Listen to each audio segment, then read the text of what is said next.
বাহরাইনের বন্ধ শ্রমবাজার পুনরায় উন্মুক্ত করতে প্রবাসীদের এই দাবি এখন বেশ জোরালো।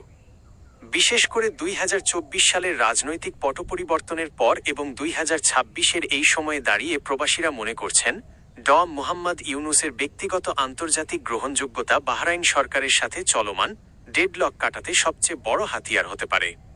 প্রবাসীরা কেন এবং কোন বিষয়গুলোতে প্রধান উপদেষ্টার হস্তক্ষেপ চাইছেন তার একটি সংক্ষিপ্ত চিত্র নিচে দেওয়া হলো। কেন এই হস্তক্ষেপ জরুরি?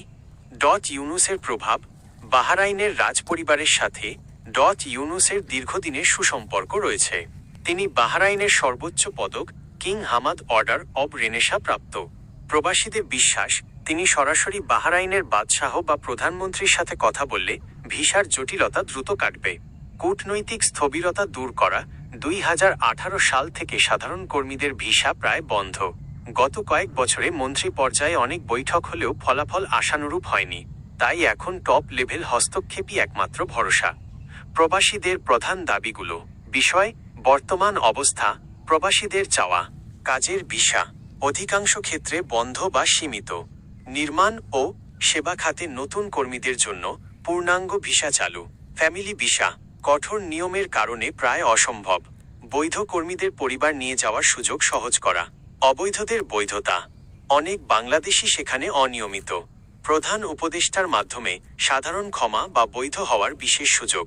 আকামা ট্রান্সফার কিছু ক্ষেত্রে কড়াকড়ি আছে। কোম্পানি পরিবর্তনের কাফালা নিয়ম আরও সহজ করা। বর্তমান পরিস্থিতি ও অগ্রগতি। পররাষ্ট্র মন্ত্রণালয়ের তৎপরতা। 2025 সালের শেষ দিকে বাহরাইনে অনুষ্ঠিত উচ্চ পর্যায়ের বৈঠকে বাংলাদেশ প্রতিনিধি দল ইতিবাচক সাড়া পেয়েছে। বাহরাইন সরকার ধাপে ধাপে ভিসা খোলার আশ্বাস দিয়েছে। দক্ষ জনশক্তি।